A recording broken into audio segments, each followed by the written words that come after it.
Hi guys, welcome back to my channel. This is Tejas if you're new here.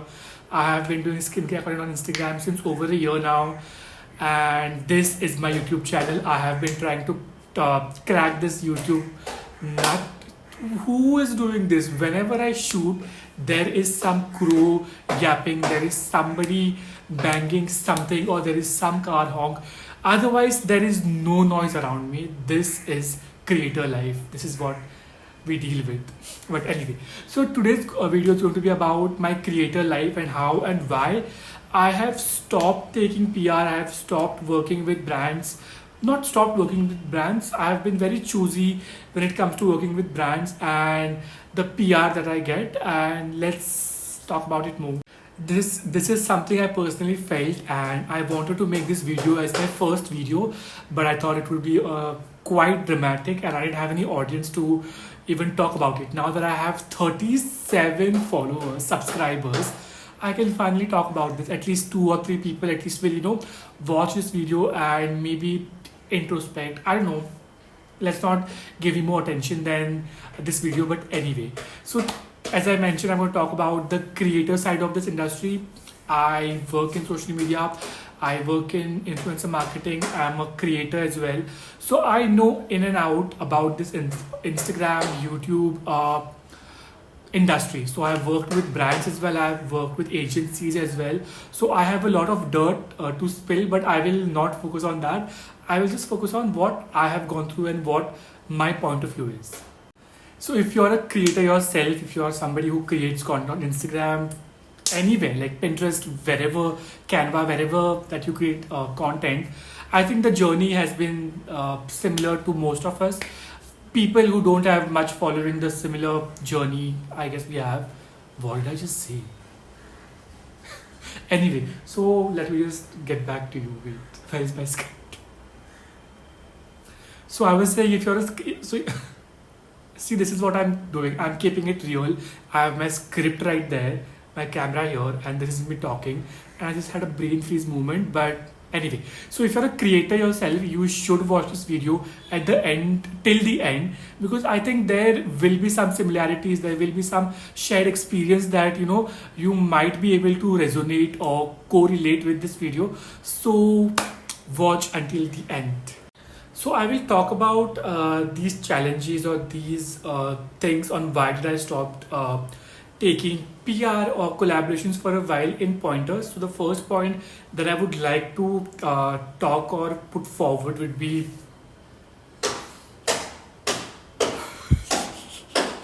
I think this video is not going to record today because that person who's banging that thing there is irritating me.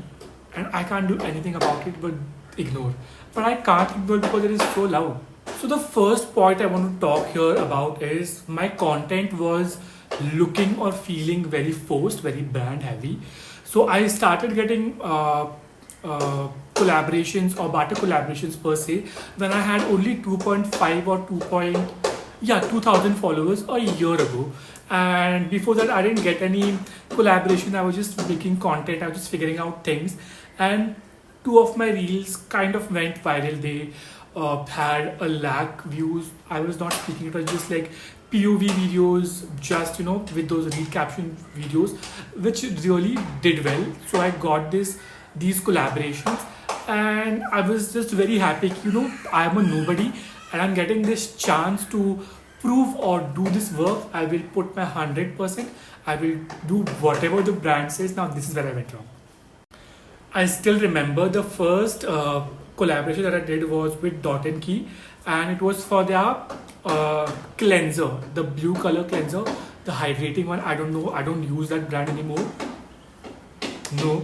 So yes, I remember. So what I'm trying to say here is, when it comes to collaborations, you have a brief, you have a structure or a brand structure that you have to abide and you have to stick to, because you have to create a particular vibe of the brand with your brand that you post on your channel, on your Instagram, whatever profile. So I remember they needed to know from the T, like it has to be this particular color of blue that you have to wear the t-shirt. You have to get a haircut, but I did not get a haircut. I was like, fuck you. I like my hair bigger or longer that time. So I did not cut my hair, I just kept the video very simple. This is not me calling Dot and Key or any brand. This is just my perspective, which is just my POV, as I mentioned when I started the video. There were brands where they gave me full liberty to do whatever I wanted, wear whatever the fuck I wanted. They just wanted to make the product look good, and this is what I respect about brands when they work with me. They let me write my own script. They let me do my own thing. So this is why I like working with Deconstruct, even though I don't like most of their products. But at that time, that was my first ever talking piece to camera video, and not piece to camera, like a voiceover video where people were hearing my voice for the first time. And that script was mine, that entire idea was mine, and that reel kind of blew up. After like 6 months, it has over a lakh of views now, and I'm thankful for the brand to be working with me, and they still work with me. So after this reel, I got a lot of collaborations, and I took all of them. I said no to nothing, basically nothing. Okay, maybe 1-2 new upcoming brands, very gimmicky brands. I never work with them because I was like, it's okay. I don't want the money. I don't want the free products. I want to keep transparent. I want to keep my content transparent, real, and honest. That was my T from the start, since I started doing content, because that's how I am. I can't lie. I mean, I can lie, but I don't want to lie here, right? So after a point, it felt very forced. Like brands were not letting me keep my point forward, or I felt that it is very forced, that the brand wants like this, and I knew that it won't work, and it did not work. Most of the reels did not work. Whatever the briefs given by the brand, those reels never work, and they did not work. So this is why I stopped taking most of the collaborations. I stopped saying no to majorly everything that I got in my way, because I thought, why am I doing this? At that point, I was not even getting paid. I mean, I was getting paid, but they were offering me 500 rupees for one reel, and I thought, okay, I don't want to demean money or any amount of money, but it did not add value to my creativity or to my audience, that 500 rupees. So I told them, ki instead you give me more products, like one main product for the collaboration, and maybe 5 or 4 other for me to use, or for me to showcase later on when this reel goes viral. So that's how I started working with brands, most of the brands, that I will work with you. Don't pay me, but give me more products so I can make content out of it. It is for your benefit, not mine. I will not get anything apart from free products, which I don't even use most of the time. I give it away. The second point here that I want to talk about is my creative control. I did not have it. I did not have my creative control in me, and I thought, if this is the thing, I don't want to work with brands. At this point, I just focus on growing my audience. I just focus on how can I improve my hooks, how can I improve my scripts, how can I improve my videos. So I was working on them. I did get collaborations, but I said no to most of them. Like most of them, I मुझे करना ही नहीं था. And whenever I feel that it's forced, I do not want to do it, because I know I want my creative control with me. Now I'm not saying that brands are wrong, but when they are wrong, I do call them out. I tell them कि this is not going to work. अगर वो नहीं सुनने वाले हैं, तो then that is their point. So that's why I stopped working with particular brands. I don't want to name them anymore, because why? The third point here is I got overwhelmed with all the PR I got. Even though I did not create content on that, I just got overwhelmed. Oh, let's try this. So I was trying multiple products in the same routine, and that kind of fucked my sensitive skin like major. It was already fucked. I don't want to blame PR, but it fucked more. Double हो गया. So I thought, it's okay, PR नहीं चाहिए. I'll stick to what I use. I'll stick to my gentle products, and even if I'm collaborating, I will collaborate with brands which have some credibility or some thing that they have some ethics. Ki they are not making products just to be trendy or just to be peppy or just to sell. So I started working with brands which aligned with my ethics, and said no to brands which do not align with my ethics. So when most of my reels went viral, I mean, yes, they went viral. I have a reel which has 30 million views. I have a reel which has 5 million, 6 million, 2 million, 1 million, not bragging, but bragging because why not? Millionaire, bhai. So yes, because of all this, I got a lot of audience, I got a lot of followers, and at that point, still I had majority women as followers, and the uh, age category was also very young. So I wanted my content to be direct. I didn't want them to ruin their skin by listening to a fucking rando guy on Instagram saying this product will work on your skin. I didn't want to do that. So my content became very sensitive, acne prone, types heavy. So I was just doing content for on my skin, and it kind of worked, and I still do that, still try to do that, and that's it. The next point is quantity over quality. Now this is my life ka mantra. Like I don't have most like 10, 20 friends. I have 4 friends which are very important to me and are very close to me. So quantity over quality. My point was I don't want to work with 10 brands, do 10 collaborations and get a lot of money which I could have easily done. But then I chose a different path. Kamal paise, to be very honest. Anyway, jokes apart.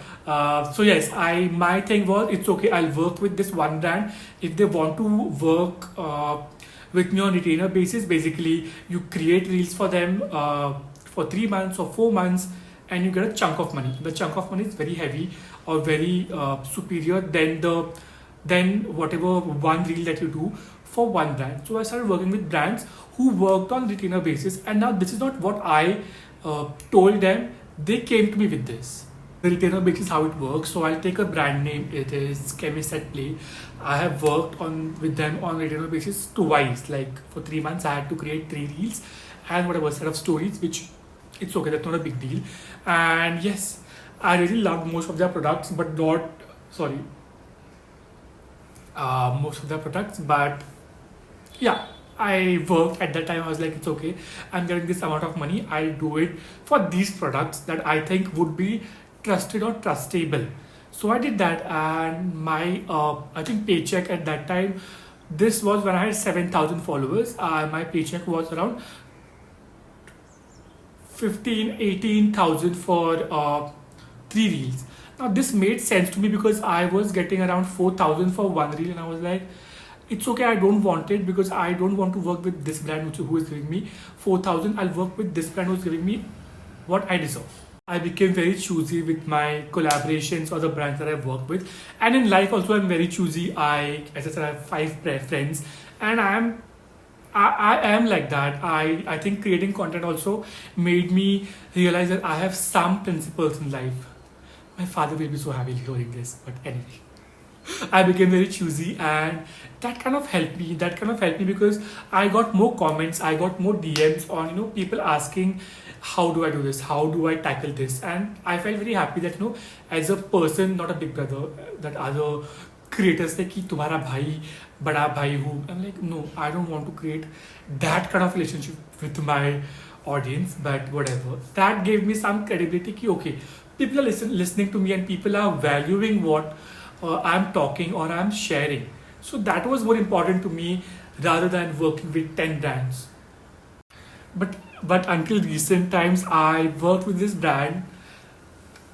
I will not name it. I will not name it because the reel is not yet out, and it is not ethical of me to talk outside my contract. So anyway, I shot a reel like 2 days ago. It was a cleanser reel, and I immediately got this acne here, and there's one more acne here, and it is hurting, by the way. I don't get acne anymore after my medications, but right after using this one product, my face has been fucked up.